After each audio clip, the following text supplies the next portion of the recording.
আসসালামু আলাইকুম প্রিয় শিক্ষার্থীবৃন্দ, তোমাদের সবাইকে ইকোনমিক্স স্টাডিজের পক্ষ থেকে অনেক অনেক শুভেচ্ছা ও অভিনন্দন। আমরা পড়তে পড়তে কখন যেন মনের অজান্তেই সাধারণ কিছু ভুল করে থাকি, তাই পরীক্ষায় সবকিছু লেখার পরেও ভালো নম্বর পাই না। শতবার বলার পরেও আমরা একই রকম ভুল বারবার করে থাকি। তো এই গণসংখ্যা নিবেশন নিয়ে তোমাদের মনে অনেকেরই অনেক প্রশ্ন থাকে, অনেকে আলাদা আলাদা ভাবে প্রশ্ন করেছো। তো সত্যি বলতে সকলের প্রশ্নের উত্তর আলাদা আলাদা ভাবে দেওয়া সম্ভব হয় না, তাই তোমাদের সকলের জন্য আজকের এই ভিডিও। এটা শুধু একটা ক্লাস না, এটা একটা গাইডলাইন, যেন তোমরা তোমাদের ভুলগুলোকে শুধরে নিতে পারো। তো তোমাদের সবার প্রতি অনুরোধ রইল, ভিডিওটি শেষ পর্যন্ত মনোযোগ দিয়ে দেখবে। যদি ভালো লাগে তাহলে লাইক করবে এবং তোমার অনুভূতি কমেন্টসের মাধ্যমে জানাবে। আর অবশ্যই তোমার বন্ধুদের সাথে শেয়ার করবে, যেন তারাও তাদের এই ভুলগুলোকে শুধরে নিতে পারে। তো চলো আজকের ক্লাসটি শুরু করা যাক। গণসংখ্যা নিবেশন তৈরির ক্ষেত্রে আমরা প্রথম যে ভুলটা করি সেটা আসলে যে অন্তর্ভুক্ত পদ্ধতিতে করব না বহির্ভূত পদ্ধতিতে করব। অর্থাৎ গণসংখ্যা নিবেশন তৈরির দুটি পদ্ধতি আছে, একটা হলো অন্তর্ভুক্ত পদ্ধতি আর একটা হলো বহির্ভূত পদ্ধতি। তো আমরা আসলে কোন পদ্ধতিতে করব সেটা নির্ণয়ের ক্ষেত্রে আমাদের ভুল হয়ে যায়। তো যেটাই করি না কেন, যদি বলা না থাকে প্রশ্নে, তাহলে যে কোনো একটা করলেই রাইট, অর্থাৎ যে কোনো এক পদ্ধতিতে করলেই আমাদের হবে। তো আমরা দেখি আমাদের এখানে 35 জন ছাত্রের অর্থাৎ শিক্ষার্থী প্রাপ্ত নম্বর দেওয়া আছে। আমাদের প্রথম প্রশ্ন হলো যে 10 শ্রেণী ব্যবধান নিয়ে একটি গণসংখ্যা সারণী তৈরি করো। তো এখানে শ্রেণী ব্যবধান কত নিব সেটা বলে দেওয়া আছে। তো এই শ্রেণী ব্যবধানের ক্ষেত্রে আমরা একটা সমস্যা ফেস করি। তো এই শ্রেণী ব্যবধান যদি দেওয়া না থাকে, তাহলে কিভাবে আমরা শ্রেণী ব্যবধান বের করে গণসংখ্যা নিবেশন তৈরি করব, এরকম একটা ভিডিও পরবর্তীতে আবারও আপলোড করা হবে। তো আজকে আমরা এই যদি শ্রেণী ব্যবধান দেওয়া থাকে, তাহলে এই শ্রেণী ব্যবধান দেওয়া থাকলে কিভাবে আমরা গণসংখ্যা নিবেশন তৈরি করব সেটা সম্পর্কে জানবো। এখানে শ্রেণী ব্যবধান কত দেওয়া আছে? শ্রেণী ব্যবধান দেওয়া আছে 10। এই 10 শ্রেণী ব্যবধান নিয়ে আমরা আজকে দুই পদ্ধতিতেই গণসংখ্যা নিবেশন তৈরি করা শিখবো। তো প্রথমত আমরা বহির্ভূত পদ্ধতিতে গণসংখ্যা নিবেশন তৈরি করা শিখি। তো বহির্ভূত পদ্ধতি কি সেটা সম্পর্কে একটু জেনে নিই। এই বহির্ভূত পদ্ধতিটা যদি বুঝি, তাহলে গণসংখ্যা নিবেশন তৈরির ক্ষেত্রে আর ভুল থাকবে না। তো প্রথমতে আমরা দেখি যে গণসংখ্যা নিবেশন তৈরির ক্ষেত্রে আমরা প্রথম যে কাজটি করতে হয় সেটা হলো যে শ্রেণীর মানটা ধরে নিতে হয়। এখন এই যে শ্রেণীর মান, ধরো শ্রেণী যদি 10 থেকে 20 এরকম আমরা ধরি, যেহেতু 10 শ্রেণী ব্যবধান নিয়ে করতে বলছে, তাহলে এর পরেরটা কত হবে? 20 থেকে 30। পরবর্তীতে কত হবে? 30 থেকে 40। অর্থাৎ এই যে এই প্রথম শ্রেণীর সর্বোচ্চ সীমা আর দ্বিতীয় শ্রেণীর সর্বনিম্ন সীমা, এই দুটো যদি সেম সংখ্যা হয়, তাহলে এইভাবে পরের শ্রেণীর ক্ষেত্রেও সংখ্যা দুটো যদি সেম হয়, এইভাবে যখন আমরা শ্রেণী নিয়ে গণসংখ্যা সারণী তৈরি করব, তখন সেটাকে বলা হচ্ছে বহির্ভূত পদ্ধতি। অর্থাৎ পূর্ববর্তী শ্রেণীর সর্বোচ্চ সীমা এবং পরবর্তী শ্রেণীর নিম্ন সীমা, এই দুটো সেম থাকবে, একই সংখ্যা থাকবে, তাহলে সেটা হলো বহির্ভূত পদ্ধতিতে। আর যদি এরকম ধরি যে এটা যদি 10 সংখ্যা নেই, তাহলে পরবর্তী সংখ্যাটা হবে 19, আর এটা হবে 20, পরবর্তীটা হবে 29, তাহলে এটা হবে 30, এটা হবে 39। অর্থাৎ এই যে এই সংখ্যা মান আর এই সংখ্যার মানের মধ্যে কোনো মিল থাকবে না, অর্থাৎ একটা ব্যবধান থাকবে। এটা এক সংখ্যা মান হতে পারে, যদি সংখ্যা মান আরো ছোট হয় তাহলে ব্যবধানটা ছোট হতে পারে। অর্থাৎ যদি নির্দিষ্ট সংখ্যা মান হয়, পূর্ণ সংখ্যা মান হয়, তাহলে এই ব্যবধানটা এক হবে, অর্থাৎ এটা যা হবে এটা তার পরবর্তী সংখ্যা হবে। তো এরকম যদি হয়, তাহলে এই পদ্ধতিতে যখন আমরা শ্রেণীগুলো নিব, তখন সেটাকে বলে অন্তর্ভুক্ত পদ্ধতি। আমরা প্রথম যেটা শিখবো সেটা হলো বহির্ভূত পদ্ধতিতে এই গণসংখ্যা নিবেশন তৈরি শিখবো। তাহলে শুরু করি। তাহলে আমরা কোন পদ্ধতিতে করতেছি? এই পদ্ধতির নাম হলো বহির্ভূত পদ্ধতি।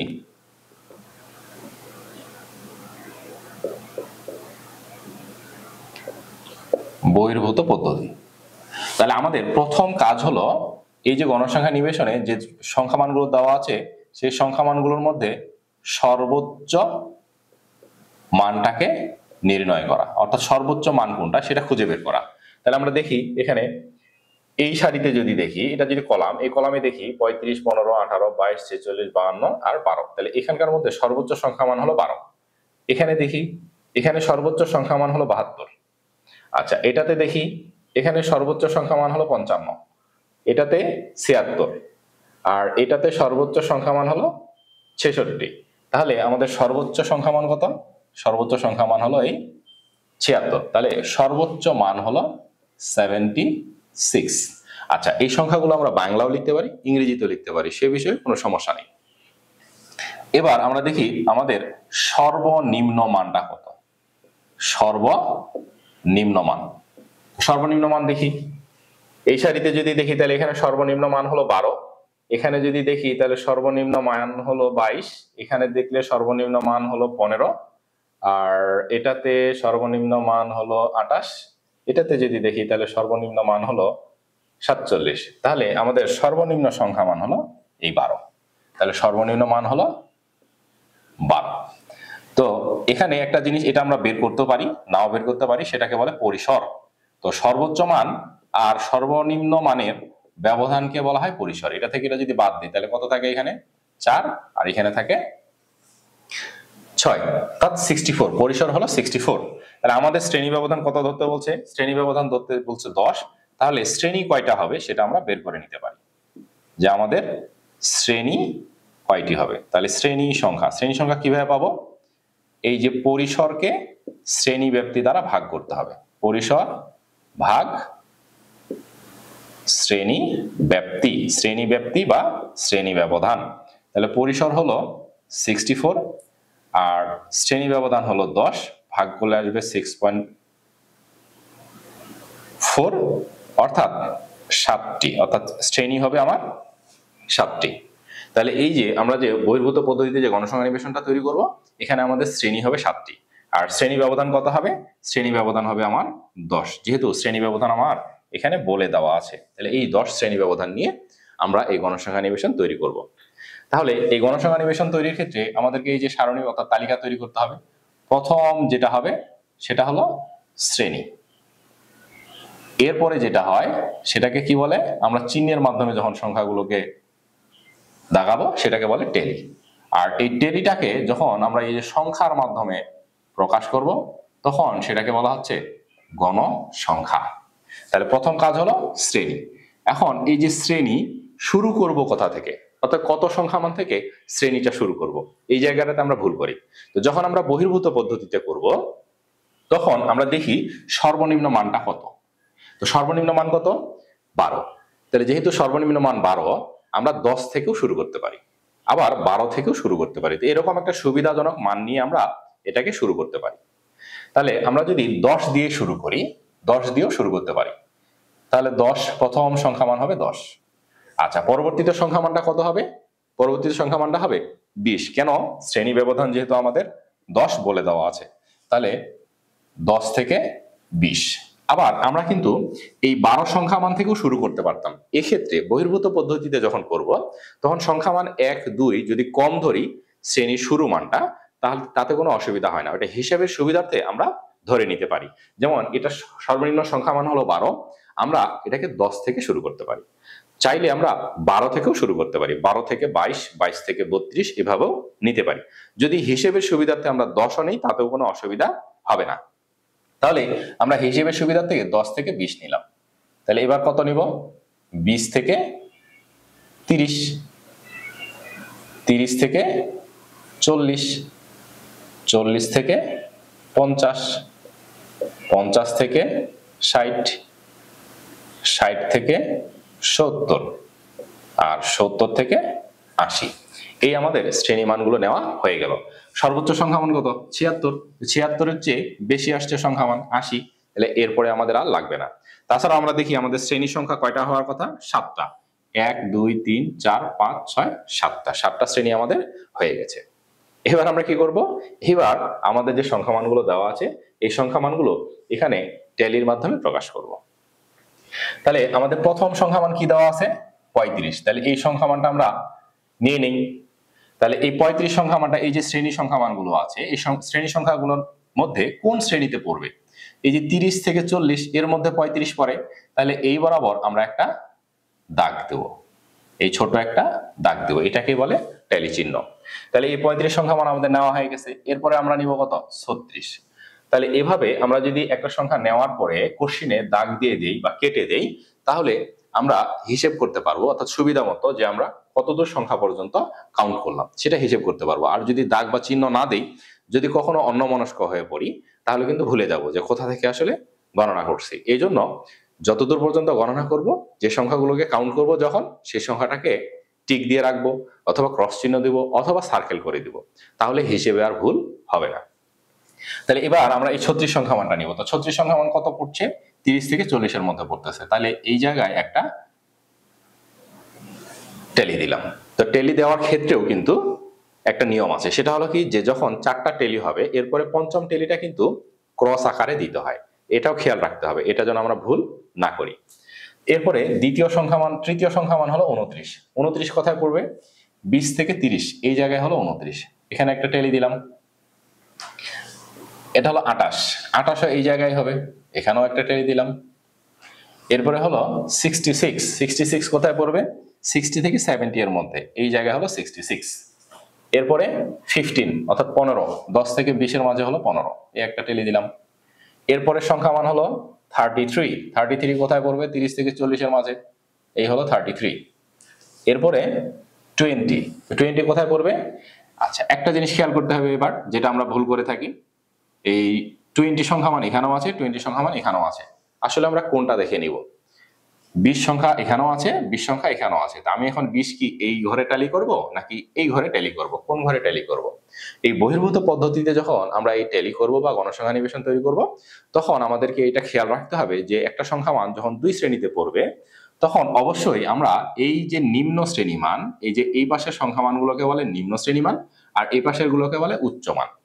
এই নিম্ন শ্রেণী সীমা দেখে আমরা সংখ্যাটিকে ট্যালি করব। তাহলে 20 সংখ্যা আমরা এটাতে ধরবো না, 20 সংখ্যাটা এটাতে ধরবো। ঠিক একই রকম ভাবে যদি আমাদের 40 একটা সংখ্যা আসে, 40 এখানেও আছে, 40 এখানেও আছে, তাহলে 40 সংখ্যা মান আমরা এই শ্রেণী বরাবর নিব না, এই শ্রেণী বরাবর নেব। তাহলে একই সংখ্যা মান যদি আসে যেটা দুই শ্রেণীতে পড়বে, তাহলে সেই সংখ্যা মানটা আমরা কোন শ্রেণীতে নিব? সেই সংখ্যা মানটা আমরা নিম্ন শ্রেণী সীমা দেখে অন্তর্ভুক্ত করব। তাহলে 20 সংখ্যা মান আমরা কোথায় নিব? 20 যেহেতু এখানেও আছে এখানেও আছে, তাহলে নিম্ন শ্রেণী সীমা দেখে নিব, এই যে এটা হলো শ্রেণীর নিম্ন সীমা। তাহলে এই পাশের গুলোকে বলে নিম্নমান বা নিম্ন সীমা, এই নিম্নমানের দিকে ধরে আমরা ট্যালি করব। তাহলে 20 সংখ্যা মানটা আমরা এই শ্রেণীতে নিব, এই জিনিসটা খেয়াল রাখতে হবে, এটাই আমাদের বরাবরই ভুল হয়। তো তখন আমাদের এই গণসংখ্যানটা শ্রেণী বরাবর চেঞ্জ হয়ে যায়, কারো 4 আসে, কারো 4-এর জায়গায় 5 আসে, কারো 6 আসে, অর্থাৎ 1-2 কম বেশি হয়ে যায়। তো এই জিনিসটা আমাদেরকে খেয়াল রাখতে হবে যেন এটা ভুল না হয়। এরপরে সংখ্যা হলো 76 বা 76, তাহলে 70 থেকে 80 এর মধ্যে 76, 76। এরপরে 68, তাহলে 60 to 70 এই হলো এর মাঝে 68। এবার কত? 18, 18 কোথায় পড়বে? 10 থেকে 20 এর মাঝে, এখানে হলো 18। 22 কোথায় পড়বে? 20 থেকে 30 এর মাঝে, এই হলো 22। আবারও 18, 18 কোথায় পড়ছে? 18 পড়ছে আমাদের এই যে এই শ্রেণীতে। এবার সংখ্যা মান কত? 62, 62 কোথায় পড়বে? 60 to 70 এর মাঝে পড়বে 62। 54, 50 to 60 এই জায়গায় 54। এরপরে কত আসছে? 22 অর্থাৎ 22, 20 থেকে 30 এর মধ্যে। তাই এখানে এই যে 5টা হয়ে গেছে, তাহলে এর পরবর্তী সংখ্যাটা আমাদেরকে ট্যালি করতে হলে এইভাবে ক্রস আকারে কেটে দিতে হবে। এটা হলো আমাদের 5ম নাম্বার ট্যালি। এরপরে কত? 72 বা 72, তাহলে কোথায় হবে? এই জায়গায় হবে। 38 সংখ্যাটা কোথায় হবে? 30 থেকে 40 এর মাঝে হলো 38। এবার 54, 50 থেকে 60 এর মাঝে, এই হলো 54, 54। এবার 47, 47, 40 থেকে 50 এর মাঝে, এটা হলো 47। 46 একই শ্রেণীতে পড়ছে, এই 46ও এই জায়গায় পড়বে। এরপর কত আসছে? 55, আমরা এই তিনটাকে একসাথে নিতে পারি, 55, 53 আর 52। তাহলে 52, 53 আর 55, 52 এখানে, 53 ও এখানে, 55 ও এখানে, অর্থাৎ তিনটা, 1 2, তো এখানে 4টা হয়ে গেছে, 3 নাম্বারটা তাহলে আমি এদিক থেকে দেব, 4টা হয়ে গেল। এরপরে আসছে 59, 59ও এখানেই পড়ছে। তাহলে যেহেতু 5টা হয়ে গেছে, 5টা হওয়ার পরে এরপরে যখন আসবে তখন আমাকে আবার নতুন করে শুরু করতে হবে। এই যে 5টা হওয়ার পরে আমাকে আবার নতুন করে শুরু করতে হবে। এরপরে সংখ্যা মান কত? 52, 52 বা 52 কোথায় পড়ছে? আবারও এই একই শ্রেণীতে পড়ছে। এবার 71, 71 কোথায় পড়বে? 70 to 80 এই জায়গায় পড়ছে 71, এই ঘরে ট্যালি করছে। এরপরে কি দেখি? 55, 55 কোথায়? 50 থেকে 60 এর মাঝে, এই হলো 55। 47, 47 কোথায় পড়ছে? 40 থেকে 50, এই হলো 47। এরপরে কত 60, 60 কোথায় পড়বে? এই যে এখানেও 60 আছে, এখানেও 60 আছে, তাহলে আমরা কোনটা দেখে নিব? অবশ্যই নিম্ন সীমাটা দেখে বসাবো, তাহলে 60 হবে এই ঘরে। এরপরে হলো 12, তাহলে 12 কোথায়? 10 থেকে 20 এর মাঝে 12। এরপরে 49, তাহলে 40 থেকে 50 এর মাঝে হলো 49। এবার কত 15, 15 কোথায়? এই যে এখানেই 15, তাহলে এই যে পঞ্চম নাম্বার সংখ্যা, ট্যালি কেটে দিলাম। 43, তাহলে 40 টু 50, 43 5 নাম্বার হচ্ছে, তাহলে এই যে এইভাবে ট্যালিটাকে কেটে দেব। এরপরে সর্বশেষ হলো 66, তাহলে 60 টু 70 এর মাঝে 66, এই হলো 66 সংখ্যা মান। এই যে আমরা ট্যালিগুলো পাইলাম, এগুলো এখন গণনা করে সংখ্যার মাধ্যমে প্রকাশ করব, আর সেটাই হবে গণসংখ্যা। তাহলে এখানে ট্যালি কয়টা? 5টা, তাহলে এটাকে আমরা সংখ্যার মাধ্যমে প্রকাশ করব। এখানেও 5টা, পরে 4, এখানে 5, এখানে 5 আর 3 কত 8, এখানে 5 আর এখানে হলো 3। এখন আমরা যদি কাউন্ট করি তাহলে আমাদের যে মোট সংখ্যা সেই সংখ্যার সাথে মিলতে হবে। তাহলে আমরা কাউন্ট করি 5 3 8 8 16, 16 আর 5 21, 4 25 আর 10 35। তাহলে মোট সংখ্যাটা আমাদের এই ঘরে এখানে নিচে লিখতে হবে যে n = 35। তাহলে আমাদের এই মোট সংখ্যার সাথে মিলে গেছে, এর মানে আমাদের ট্যালি হয়ে গেছে, আর এটাই হলো গণসংখ্যা নিবেশন। তাহলে বিষয়গুলো অবশ্যই মনোযোগ দিয়ে খেয়াল করতে হবে যেন ভুল না হয়। তাহলে আমরা ভুল কোথায় করি? শ্রেণী শুরুর ক্ষেত্রে অনেক সময় ভুল করি, এবং একই সংখ্যা মান যখন 2 শ্রেণীতে পড়ে তখন ভুল করি যে আসলে কোন শ্রেণীতে বসাবো। আর ট্যালি 5টা 5টা করে নিতে হয়, 5টার পরে যখন অতিরিক্ত ট্যালি আসে তখন সেটা তার পাশে আবার নতুন করে শুরু করতে হয়। তো এই জিনিসগুলো আমরা ভুল করে থাকি। তো এটাই ছিল বহির্ভূত পদ্ধতিতে আমাদের গণসংখ্যা নিবেশন তৈরি, এটাকে বলে বহির্ভূত পদ্ধতি। তাহলে বহির্ভূত পদ্ধতি বলতে কি বুঝলাম? যে এই যে শ্রেণীসীমা, এই শ্রেণীসীমাগুলো মিল থাকবে, এই শ্রেণীসীমাগুলো যদি মিল থাকে তাহলে সেটাকে বলা হচ্ছে বহির্ভূত পদ্ধতি। আর একটা জিনিস, এই বহির্ভূত পদ্ধতিতে আমরা যদি এখানে কাউন্ট করি 10 থেকে 20, তাহলে শ্রেণী ব্যবধান মনে হবে 11, কিন্তু আসলে 11 নয়। 10 থেকে 20 আমরা যদি হিসেব করি 10 11 12 13 14 15 16 17 18 19 20, 4 4 8 3 11, কিন্তু আসলে শ্রেণী ব্যবধান হলো 10। কেন 20 সংখ্যা মানটা আমরা এখানে নেই নাই? 20 সংখ্যা মানটা আমরা কোথায় হিসেব করতেছি? এই শ্রেণী সীমায় হিসেব করতেছি। তার মানে এখানে 20 সংখ্যাটা থাকলেও 20 কিন্তু এখানে হিসেব হচ্ছে না, 20 হিসেব হচ্ছে এখানে। ঠিক তেমনি 20 যেহেতু এখানে হিসেব হচ্ছে, তাহলে 30 সংখ্যা মানটা আর এখানে হিসেব হবে না, 30 সংখ্যা মানটা এখানে হিসেব হবে। তাহলে শ্রেণী ব্যবধান ঠিকই থাকছে। তাহলে এখানে সংখ্যা কাউন্ট হচ্ছে কত? 10 থেকে 19, এখানে সংখ্যা কাউন্ট হচ্ছে কত? 20 থেকে 29, আর এখানে কাউন্ট হচ্ছে 30 থেকে 39 পর্যন্ত। কারণ 40 সংখ্যাটা এখানে হিসেব করব না, হিসেব করব এখানে। তো দেখতে মনে হবে যে শ্রেণী ব্যবধান বুঝি 11, কিন্তু আসলে শ্রেণী ব্যবধান হলো 10। তো এটাই হলো বহির্ভূত পদ্ধতি। আর এই বহির্ভূত পদ্ধতিতে ক্ষেত্রে আমরা এই জায়গাটায় অনেক সময় কনফিউজড হয়ে যাই যে এটার আসলে শ্রেণী ব্যবধান কত। তাহলে মনে রাখতে হবে বহির্ভূত পদ্ধতিতে 10 থেকে 20, তাহলে শ্রেণী ব্যবধান হবে 10। এটাই ছিল বহির্ভূত পদ্ধতি। এবার আমরা অন্তর্ভুক্ত পদ্ধতিতে কিভাবে করব সেটা দেখে নিই। তাহলে এবার আমরা কোন পদ্ধতি করব? অন্তর্ভুক্ত পদ্ধতি। তো এইখানে যেটা করব সেটা হবে অন্তর্ভুক্ত পদ্ধতি। তাহলে এখানে আমি লিখে দেই যে এর পরেরটা করতেছি আমরা অন্তর্ভুক্ত পদ্ধতিতে, অন্তর্ভুক্ত পদ্ধতিতে করব। তো অন্তর্ভুক্ত পদ্ধতিতে করলে আমাদের এই কাজগুলো সেম থাকবে। প্রথমত আমাদের সর্বোচ্চ মান, এরপরে সর্বনিম্ন মান, তারপর পরিসর বের করতে হবে। যেহেতু শ্রেণী ব্যবধান দেওয়া আছে তাই পরিসরকে শ্রেণী ব্যাপ্তি দিয়ে ভাগ করলে আমরা শ্রেণী সংখ্যা পাবো। তো এই শ্রেণী সংখ্যা পেয়ে গেলাম।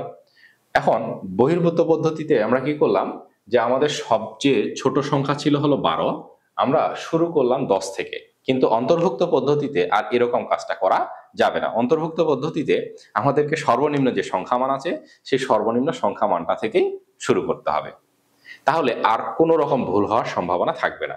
যদি আমরা এর চেয়ে কম নিয়েও শুরু করতে পারি, কিন্তু আমাদের ভুল হতে পারে। শ্রেণী সংখ্যা এক্স্যাক্টলি যা আছে তার চেয়ে একটা কম হতে পারে, আবার তার চেয়ে একটা বেশি হয়ে যেতে পারে।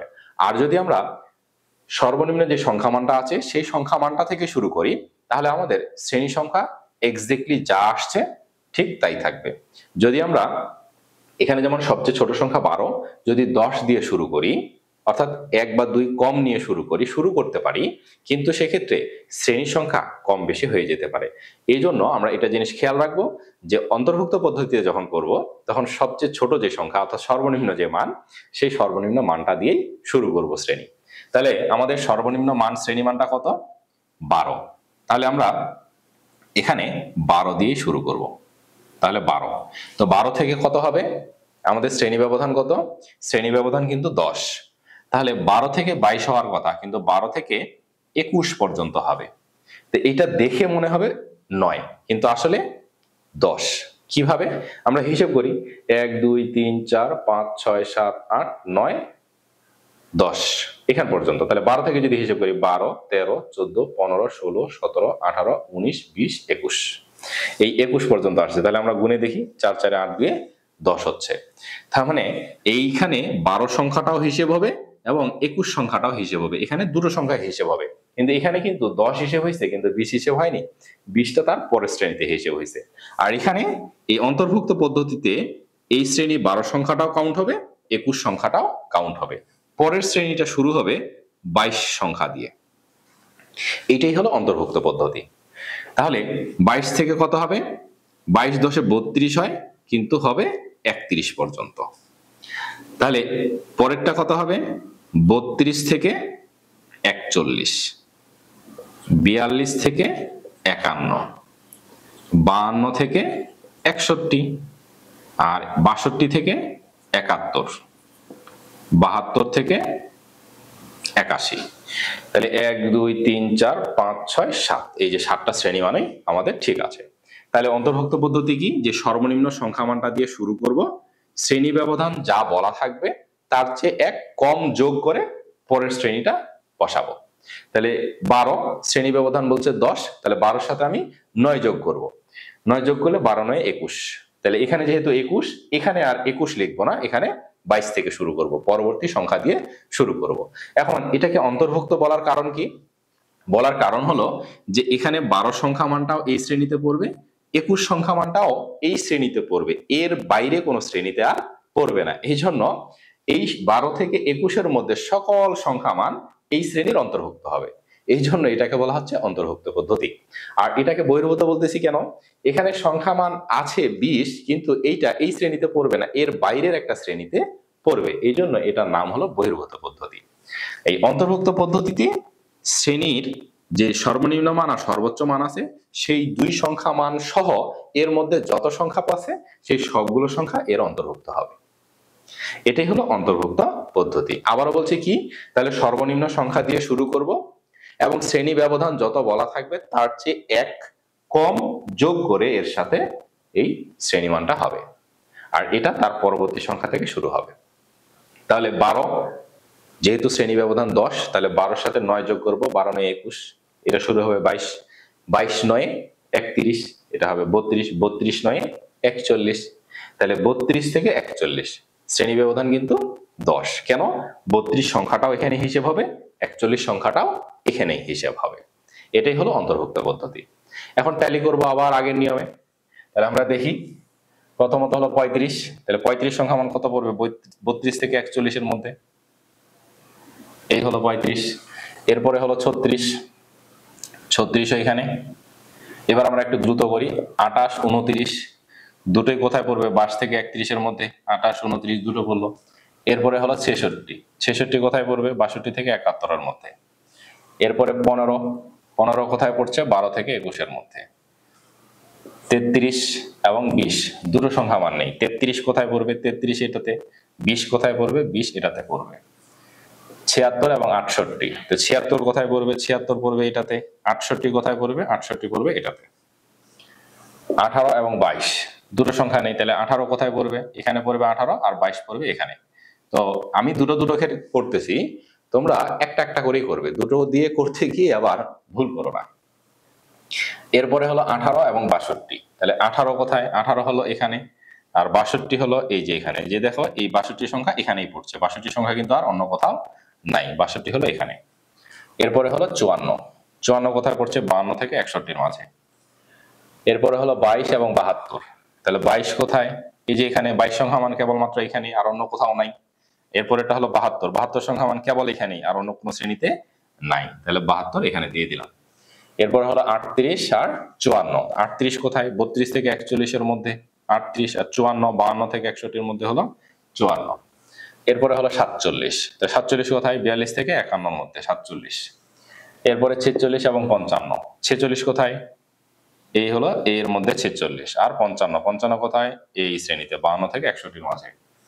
এরপরে আছে 53, 52 এবং 59, তাহলে 53 52, তাহলে 52 এখানে, 53 এখানে 5 নম্বর, আরেকটা হলো 59, 59ও এখানেই পড়ছে, পরের শ্রেণীতে চলে গেলাম।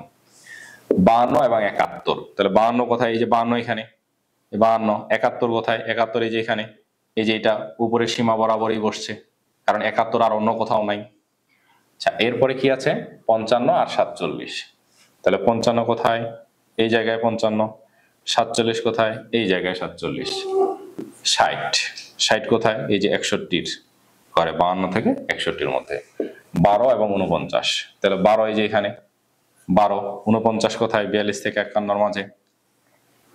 এরপরে 15 আর 43, 15 কোথায়, এখানে, আর 43 42 থেকে 51 এর মধ্যে হলো 43। সর্বশেষ সংখ্যা হলো 66, 62 থেকে 71 এর মধ্যে হলো 66। তাহলে এখানে কয়টা, এখানে হলো 6, এখানে হলো 4, এখানে হলো 4, 5, তাহলে 5 আর 4 এ 9, এটাতে হলো 5 আর এটাতে হলো 2, তাহলে কত আসছে, 6 4 এ 10, 4 এ 14, আর 5 এ 19, আর 9 এ 28, আর 5 এ 33, আর 2 এ 35, তাহলে এখানেও মোট সংখ্যা 35। তাহলে আমাদের গণনাটা ঠিক আছে। এখন কথা হচ্ছে যে এখানকার শ্রেণী সংখ্যা মানগুলো আলাদা, এখানকার শ্রেণী সংখ্যা মানগুলো আলাদা।